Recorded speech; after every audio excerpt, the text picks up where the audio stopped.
Welcome to my YouTube channel दोस्तों। आज हम कक्षा 7 का वसंत पाठ 18 संघर्ष के कारण मैं तुनुक मिजाज हो गया धनराज पाठ पढ़ने जा रहे हैं। तो चलिए शुरू करते हैं। यह एक साक्षात्कार है जो विनीता पांडे के द्वारा लिया गया है। धनराज एक जो हॉकी के खिलाड़ी हैं उनकी यह साक्षात्कार है। चलिए शुरू करते हैं। हॉकी के सुप्रसिद्ध खिलाड़ी धनराज पिल्लै जब 35 वर्ष के हो गए, उनका एक साक्षात्कार विनीता पांडे ने लिया था। इस साक्षात्कार का संपादित अंश यहाँ दिया जा रहा है। तो हॉकी के एक बहुत प्रसिद्ध खिलाड़ी हैं दोस्तों, जिनका नाम है धनराज पिल्लै। वो जब 35 वर्ष के हुए थे तब उनका जो साक्षात्कार है वो विनीता पांडे ने लिया था। दोस्तों, साक्षात्कार मतलब इंटरव्यू, और 35 वर्ष मतलब 35 ईयर्स। तो जब धनराज पिल्लै 35 ईयर्स के हो गए थे तब विनीता पांडे ने उनका इंटरव्यू लिया था, और उसी इंटरव्यू का, उसी साक्षात्कार का थोड़ा सा अंश, थोड़ी सी बातें यहाँ पर हमें दी गई है। तो सबसे पहले अब विनीता के प्रश्न के बारे में देखते हैं। विनीता: खिड़की पुणे की तंग गलियों से लेकर मुंबई के हीरानंदानी पवई कॉम्प्लेक्स तक आपका सफ़र बहुत लंबा और कष्टसाध्य रहा है। उस सफ़र के बारे में कुछ बताएं। धनराज: बचपन मुश्किलों से भरा रहा। हम बहुत गरीब थे। मेरे दोनों बड़े भाई हॉकी खेलते थे। उन्हीं के चलते मुझे भी उसका शौक़ हुआ, पर हॉकी स्टिक खरीदने तक की हैसियत नहीं थी मेरी, इसलिए अपने साथियों की स्टिक उधार मांगकर काम चलाता था। वह मुझे तभी मिलती जब वे खेल चुके होते थे। इसके लिए बहुत धीरज के साथ अपनी बारी का इंतज़ार करना पड़ता था। मुझे अपनी पहली स्टिक तब मिली जब मेरे बड़े भाई को भारतीय कैंप के लिए चुन लिया गया। उसने मुझे अपनी पुरानी स्टिक दे दी। वह नई तो नहीं थी, लेकिन मेरे लिए बहुत कीमती थी क्योंकि वह मेरी अपनी थी। तो विनीता पांडे ने धनराज पिल्लै का साक्षात्कार लेते समय सबसे पहला प्रश्न पूछा कि आप जब पुणे में रहते थे तब उसकी खिड़की या तंग गलियों से लेकर मुंबई के हीरानंदानी एक बड़ी सी बिल्डिंग में रहने तक आपका जो सफ़र बहुत लंबा और कष्ट साध्य रहा है, तो उसके बारे में कुछ बताएं। मतलब विनीता पांडे ने धनराज से पूछा है कि आप जब गरीब थे, पुणे की तंग गलियों में रहते थे, उसके बाद कैसे मुंबई में इतने महंगे महंगे बिल्डिंग्स पवई कॉम्प्लेक्स में रहने लगे। तो उतना दूर तक का सफ़र आपका बहुत लंबा रहा है, तो अपने सफ़र के बारे में कुछ बताएं। और फिर धनराज बताते हैं कि उनका जो बचपन था मुश्किलों से भरा रहा था, क्योंकि वह बहुत गरीब परिवार से थे, और उनके जो दो बड़े भाई थे वो हॉकी खेलते थे, जिसे देखते हुए धनराज को भी हॉकी खेलने का शौक़ हुआ। लेकिन धनराज पिल्लै को हॉकी खेलने के लिए हॉकी स्टिक की ज़रूरत थी, पर उनको हॉकी स्टिक खरीदने तक की हैसियत नहीं थी, जिस कारण वो अपने दोस्तों की स्टिक उधार मांगकर उससे खेलते थे। लेकिन उन्हें वो स्टिक भी तभी मिलती थी जब उनके दोस्त खेल चुके होते थे, इसलिए उनको अपनी बारी का इंतज़ार करने में अपनी बारी का इंतज़ार करना पड़ता था और बहुत धीरज रखना पड़ता था। और उनको फिर कुछ दिनों बाद या कुछ सालों बाद उनको अपनी खुद की एक स्टिक मिली, सबसे पहली स्टिक मिली जब उनके बड़े भाई को भारतीय कैंप में चुन लिया गया, तो जिस कारण उन्होंने अपनी एक नई हॉकी स्टिक खरीदी और पुरानी हॉकी स्टिक धनराज को दे दी। वो स्टिक जो थी, हॉकी स्टिक, वो नई तो नहीं थी, परंतु धनराज पिल्लै के लिए बहुत कीमती थी, क्योंकि वह उनकी अपनी थी और उससे वह कभी भी खेल सकते थे। तो अब देखते हैं उन्होंने आगे क्या बोला। मैंने अपनी जूनियर राष्ट्रीय हॉकी सन 1985 में मणिपुर में खेली। तब मैं सिर्फ 16 साल का था, देखने में दुबला पतला और छोटे बच्चों जैसा चेहरा। अपनी दुबली कद काठी के बावजूद मेरा ऐसा दबदबा था कि कोई मुझसे भिड़ने की कोशिश ना करता था। मैं बहुत जुझारू था, मैदान में भी और मैदान से बाहर भी। 1986 में मुझे सीनियर टीम में डाल दिया गया और मैं बोरिया बिस्तरा बांधकर मुंबई चला आया। उस साल मैंने और मेरे बड़े भाई रमेश ने मुंबई लीग में बेहतरीन खेल खेला और हमने खूब धूम मचाई। इसी के चलते मेरे अंदर एक उम्मीद जागी कि मुझे ओलंपिक 1988 के लिए नेशनल कैंप में बुलावा ज़रूर आएगा, पर नहीं आया। मेरे नाम 57 खिलाड़ियों की लिस्ट में भी नहीं थे। बड़ी मायूसी हुई, मगर 1 साल बाद ही ऑलविन एशिया कप के कैंप के लिए मुझे चुन लिया गया। तब से लेकर आज तक मैंने पीछे मुड़कर नहीं देखा। तो उसके बाद धनराज पिल्ले बोलते हैं कि उन्हें जूनियर राष्ट्रीय हॉकी जो थी उसे मणिपुर में 1985 में खेला, और उस समय जब उन्होंने ये जूनियर राष्ट्रीय हॉकी खेली थी तब मात्र वह 16 साल के थे, 16 ईयर्स के थे, और वह दिखने में बहुत दुबले पतले और छोटे बच्चों जैसा उनका चेहरा था। लेकिन उनकी इतनी कद काठी छोटी थी, पर उसके बावजूद भी उनका दबदबा ऐसा था कि कोई भी उनसे लड़ने या भिड़ने नहीं आता था। धनराज पिल्ले ने बताया कि वो बहुत जुझारू थे, बहुत जल्दी चिढ़ जाने वाले, बहुत जल्दी गुस्सा करने वाले, मैदान में भी, मतलब जब वो खेलते थे तब भी, और मैदान से बाहर भी, और जब नहीं खेलते थे तब भी।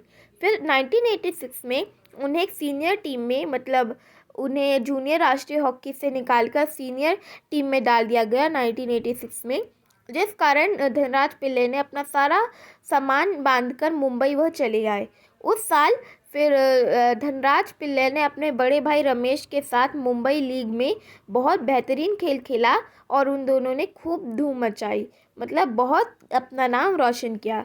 इसी के चलते धनराज पिल्ले को ऐसी उम्मीद जागी कि उन्हें ओलंपिक नेशनल कैंप में भी ज़रूर बुलावा आएगा, जो 1988 में होने वाला था, पर उन्हें नहीं आया। उनका जो नाम था वो 57 खिलाड़ियों के लिस्ट के अंदर तक नहीं था, जिस कारण वह बहुत उदास हुए। लेकिन 1 साल बाद ही उन्हें ऑलविन एशिया कप के कैंप के लिए चुन लिया गया, और उसके बाद चुनने के बाद धनराज पिल्ले ने कभी पीछे मुड़कर नहीं देखा, मतलब कभी भी अपनी हिम्मत या अपना मेहनत करना नहीं छोड़ा। फिर यहाँ पे एक बॉक्स में कुछ लिखा है। धनराज पिल्ले के व्यक्तित्व को रेखांकित करते हुए विनीता पांडे ने लिखा है, वह आपको कभी हंसाता है, कभी रुलाता है, कभी विस्मय से भर देता है, तो कभी खींच से भी। उसके व्यक्तित्व में कई रंग हैं और कई भाव।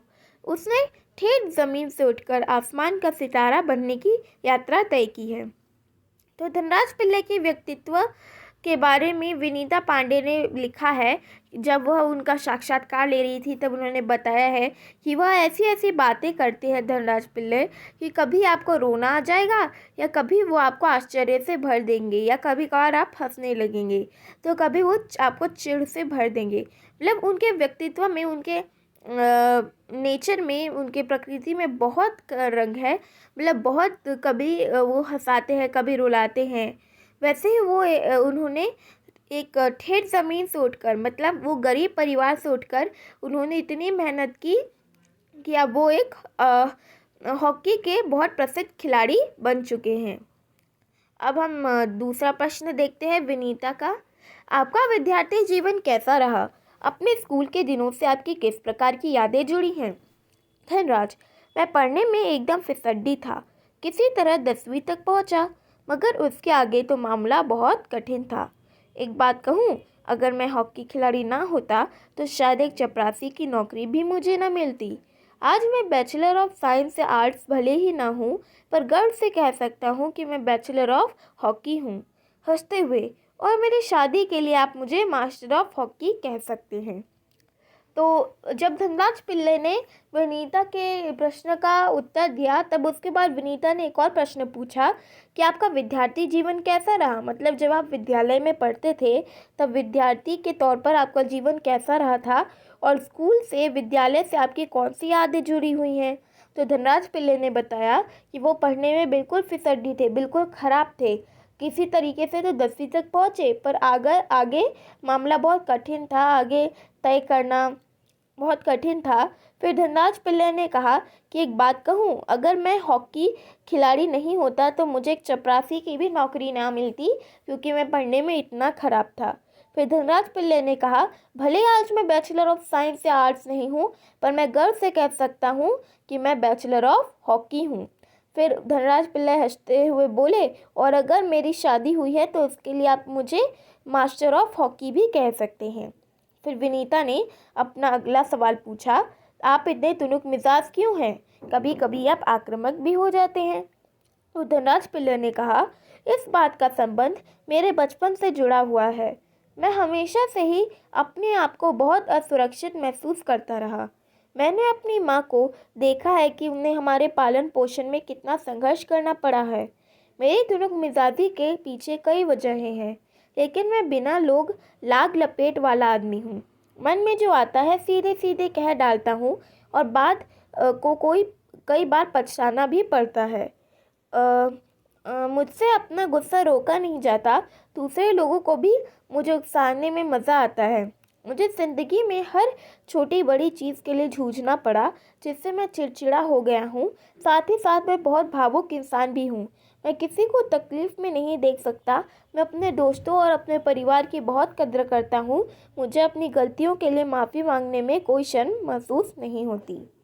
उसके बाद विनीता ने प्रश्न किया कि आप इतने तुनुक मिजाज क्यों हैं? मतलब आप इतने जल्दी छोटी छोटी बातों पर चिढ़ क्यों जाते हैं, या कई बार सुना है कि आप क्रोधित भी हो जाते हैं। तो धनराज पिल्लै ने बोला, मेरी तुनुक मिजाजी का कारण या मेरे आक्रामक होने का कारण मेरे बचपन से जुड़ा है। धनराज पिल्लै ने कहा कि वह जब छोटे थे तब उन्हें हमेशा असुरक्षित महसूस होता था और उन्होंने अपनी माँ को देखा कि कैसे उन्हें धनराज पिल्लै या उनके भाई बहनों को का पालन पोषण करने के लिए कितना संघर्ष करना पड़ा था। और धनराज पिल्लै ने कहा कि मेरी तुनुक मिजाजी का कारण तो बहुत है। मैं एक बिना लाग लपेट वाला आदमी हूँ, मतलब कोई भी बात अपने मन में नहीं रखता। जो भी बात मेरे मन में आती है मैं सीधे सीधे किसी के भी मुंह पर कह डालता हूँ, जिस कारण बाद में पछताना पड़ता है। मतलब जो धनराज पिल्लै है वो सब अपनी मन की सारी बातें मुंह पर किसी के भी कह देते हैं, जिस कारण बाद में उन्हें पछताना पड़ता है अगर कोई उनसे गुस्सा हो जाता है। उन्होंने फिर बताया कि उन्हें अपना गुस्सा रोका नहीं जाता और जिस कारण दूसरे लोगों को भी उनको उकसाने में, उनको परेशान करने में मज़ा आता है।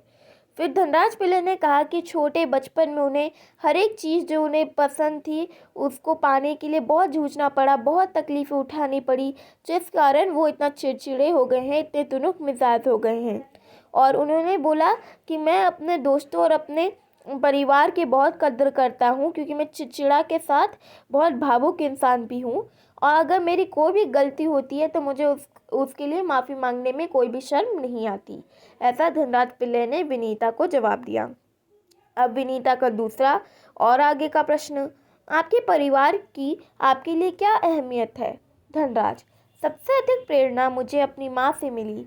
उन्होंने हम सब भाई बहनों में अच्छे संस्कार डालने की कोशिश की। मैं उनके सबसे नज़दीक हूँ। मैं चाहे भारत में रहूँ या विदेश में, रोज़ रात मैं सोने से पहले माँ से ज़रूर बात करता हूँ। मेरी माँ ने मुझे अपनी प्रसिद्धि को विनम्रता के साथ संभालने की सीख दी है। मेरी सबसे बड़ी भाभी कविता भी मेरे लिए माँ की तरह हैं और वह भी मेरे लिए प्रेरणा स्रोत रही हैं। तो विनीता ने पूछा कि धनराज पिल्लै से कि उनका जो परिवार है उनके लिए क्या महत्व रखता है। तो धनराज पिल्लै ने कहा कि उन्हें अपनी माँ से बहुत अधिक प्रेरणा मिली, बहुत कुछ उन्हें अपनी माँ से सीखने को मिला।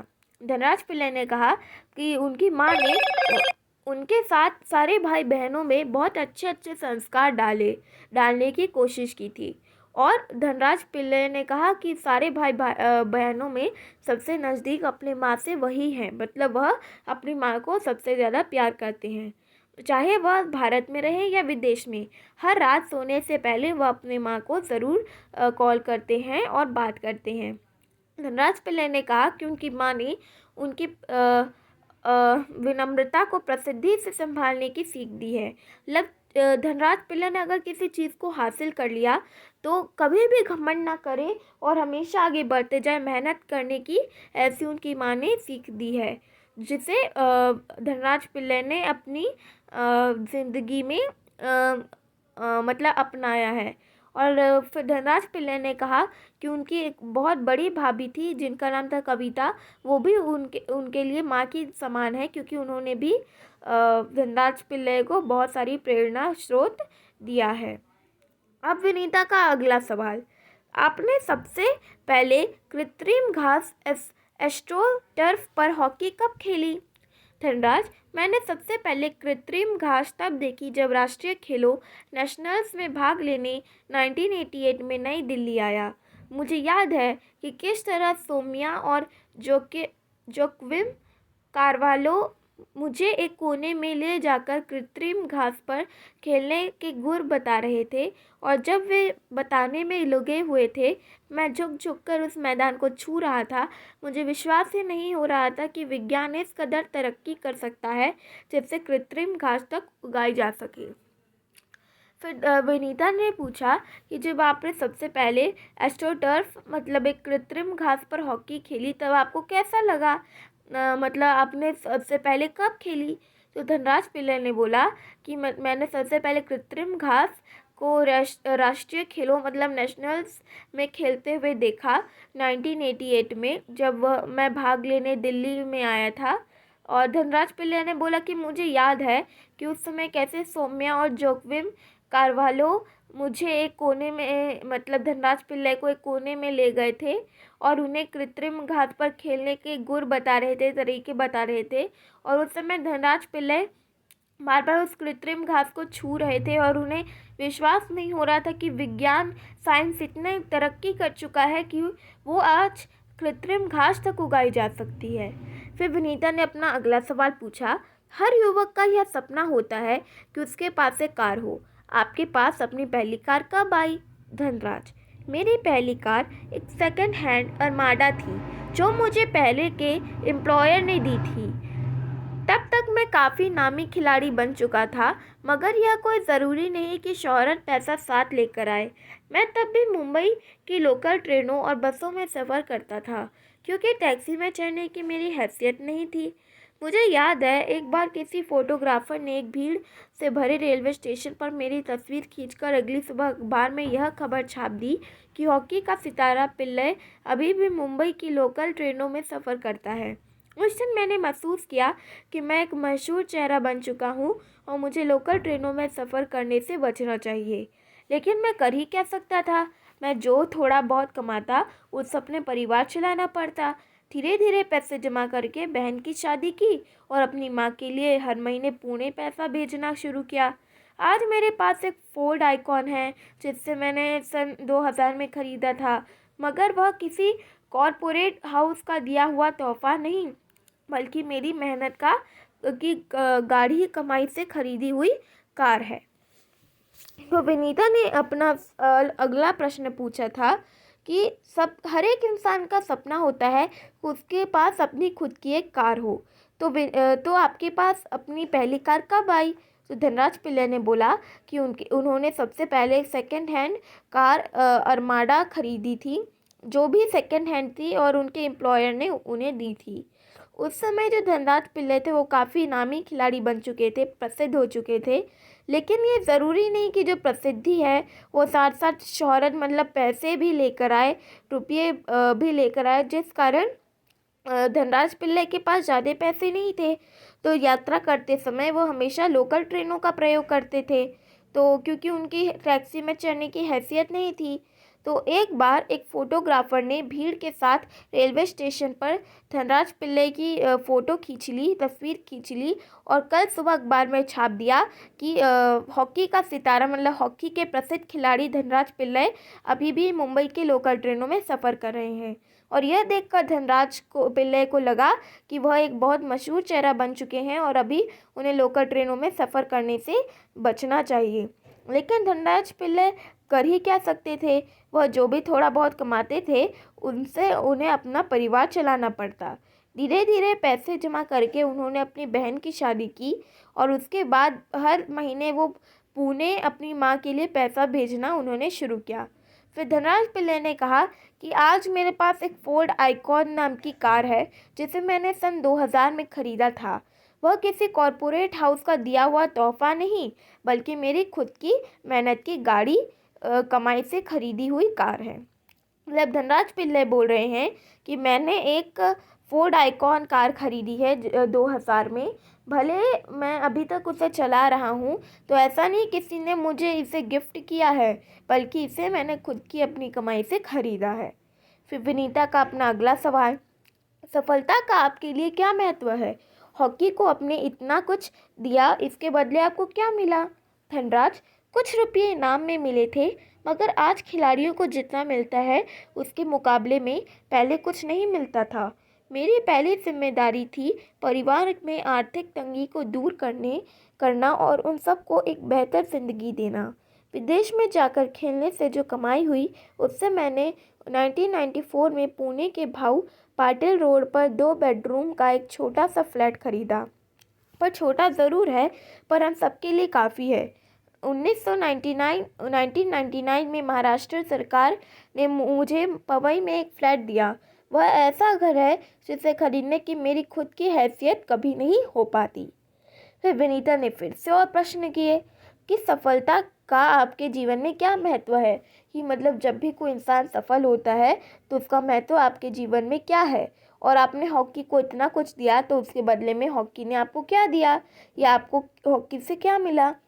तो धनराज पिल्ले ने बोला, हॉकी खेलने के कारण मुझे बहुत सारे रुपए इनाम में मिले, लेकिन आजकल खिलाड़ियों को जितना पैसा मिलता है उसके मुकाबले पहले कुछ नहीं मिलता था। मेरी पहली जिम्मेदारी थी कि मैं अपने परिवार की आर्थिक तंगी, पैसों की कमी को दूर करूं और उन्हें एक बेहतर ज़िंदगी दूं। विदेश जाकर जिस कारण धनराज ने जो भी कमाई की थी उसे 1994 में पुणे के भाऊ पाटिल रोड पर एक 2 बेडरूम का एक छोटा सा फ्लैट खरीदा था। वो घर उनके छोटा तो था, पर उन सब के लिए काफ़ी था। और फिर 1999 में महाराष्ट्र सरकार ने धनराज पिल्ले को एक पवई में एक फ्लैट दिया। और धनराज पिल्ले ऐसा कहते हैं कि वो जो फ्लैट था या वो जो घर था उसे खरीदने की उनकी खुद की हैसियत नहीं थी, परंतु उन्हें ऐसा महाराष्ट्र सरकार ने दिया। अब विनीता ने आखिरी प्रश्न पूछा, सेलिब्रिटीज़ के साथ एक ही मंच पर बैठना कैसा लगता है? धनराज, बहुत अच्छा। जब हम राष्ट्रपति से मिले तब यह महसूस हुआ कि हम कितने खास हैं। हॉकी ही है जिसके चलते हर जगह प्रतिष्ठा मिली। मतलब विनीता ने जब आखिरी प्रश्न पूछा कि ये मेरा आखिरी प्रश्न है, सेलिब्रिटीज़ के साथ, मतलब जब बड़े बड़े लोगों के साथ आप मंच पर बैठे तब आपको कैसा लगा? तब धनराज पिल्ले ने बोला कि मुझे बहुत अच्छा लगा, और जब मैं ये हॉकी के चलते राष्ट्रपति से मिला तब मुझे ये महसूस हुआ कि मैं कितना खास हूँ, और हॉकी है जिसके चलते मुझे हर जगह इतनी प्रतिष्ठा मिली, इतनी प्रेरणा मिली, इतनी तारीफ़ें मिली। तो दोस्तों, हमने ये पाठ संघर्ष के कारण मैं तुनुक मिजाज हो गया धनराज पढ़ लिया है। अब हम इसके प्रश्न उत्तर पढ़ते हैं। प्रश्न अभ्यास साक्षात्कार से। साक्षात्कार पढ़कर आपके मन में धनराज पिल्ले की कैसी छवि उभरती है, वर्णन कीजिए। तो दोस्तों, हमने जैसा साक्षात्कार पढ़ा उसके चलते हमने ये देखा कि धनराज पिल्ले बहुत तुनुक मिजाजी थे और बहुत भावुक इंसान थे, और हमेशा दूसरों की मदद करते थे, और वह कोई भी बात अपने मन में नहीं रखते थे, लोगों के मुंह पर बोल देते थे और वो सब लोग उन्हें उकसाते थे। ऐसी छवि हमने धनराज पिल्ले के बारे में हमारे मन में उभरती है। यह आप अपने मन से भी लिख सकते हैं, आपको जो समझ आया हो। प्रश्न दूसरा, धनराज पिल्ले ने ज़मीन से उठकर आसमान का सितारा बनने तक की यात्रा तय की है। लगभग 100 शब्दों में इस सफ़र का वर्णन कीजिए। तो दोस्तों, अभी हमने ये पाठ को पढ़ा, तो इससे आप लगभग 100 शब्दों में धनराज पिल्ले ने कैसे गरीबी से सफ़र करते हुए मुंबई में पहुँचे और इतना बेहतरीन खिलाड़ी बने हॉकी के, इसके बारे में बताइए। फिर प्रश्न 3 है, मेरी माँ ने मुझे अपने प्रसिद्धि को विनम्रता से संभालने की सीख दी है। धनराज पिल्ले के इस बात का क्या अर्थ है?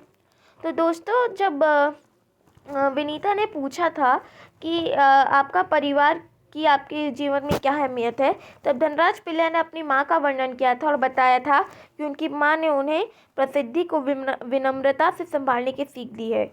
दोस्तों, इसका अर्थ है, मतलब उनकी माँ ने उन्हें यह सीख दी है कि चाहे वो कितने भी अच्छे क्यों ना हो जाए, चाहे वो कितने भी बड़े आदमी क्यों ना बन जाए, उन्हें कभी भी घमंड नहीं करना है और आगे बढ़ते जाना है।